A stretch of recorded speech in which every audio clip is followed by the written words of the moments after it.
Prostitution is slavery is an emotively phrased soundbite designed to disarm anyone who defend prostitution by the implication that if you support prostitution, you therefore support slavery. It really is the equivalent of the habitual cry of "who will protect the children" that we hear from the conservative bigots. Their implication, of course, being that if you disagree with them, you're happy for children not to be protected. Moreover, I think that it's an argument that's based on a flawed premise. The idea that performing sex acts for money is selling yourself or selling your body is based on the distaste that our society has inherited from the Abrahamic religions for sex in general, but in particular for sex outside of a religiously sanctified male-female marriage.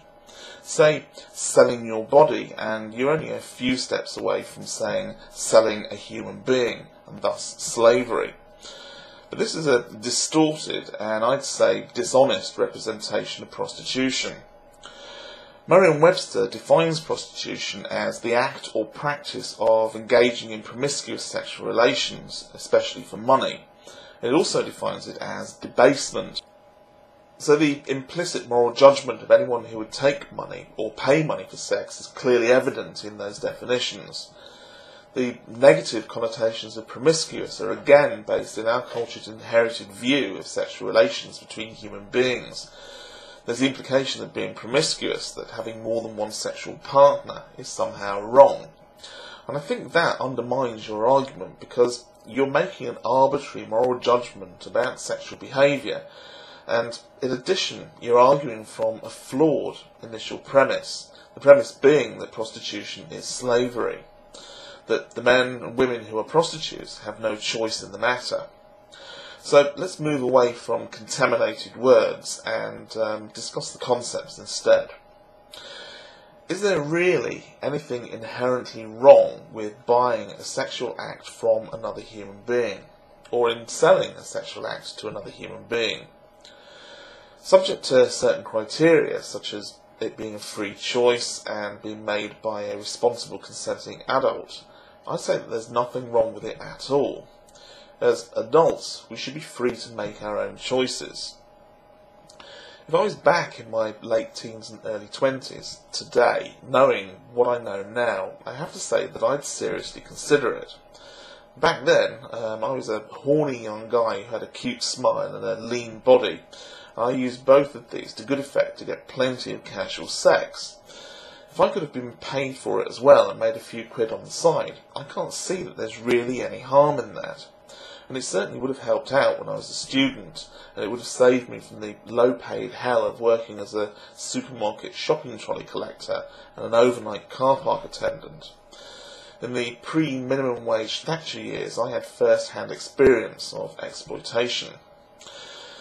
If you have a service to sell and somebody who wants to buy it, then I don't see that a 20-year-old me having a body that some guy wants to fuck and is willing to pay for the privilege is that different from 20-year-old me driving a cab, where I have a car that somebody wants to ride in and they'll pay me for the privilege. It's providing a service for a fee, and if I don't like the look of the person, I'm free to move on. Conversely though, who has the right to tell me that I can't have sex with somebody who's willing to pay? What you really seem to be arguing against here is exploitation, and you're arriving at the conclusion somehow that exploitation and selling sex are the same thing. Well, they're not. I mean, let's be clear that sexual activity has to be consensual. People who are forced into selling sexual services by a third party as slaves aren't, by the very nature of slavery, consenting. Sex without consent is rape, and I think that also covers the trafficking of children for sex. The references in the sidebar for your video paint a picture not of prostitution but of exploitation. And I think it's worth bearing in mind though that exploitation is not something that is the sole domain of the sex industry. Slavery is forced labour, where one human being is treated as if they were the property of another, and it's not just restricted to the sexual services industry. I can recall reading about a court case earlier this year where a Filipino maid had been brought into the country by a wealthy couple and kept as a prisoner in the house, Her passport had been taken away from her, and she was threatened with harm to her and her family if she tried to escape.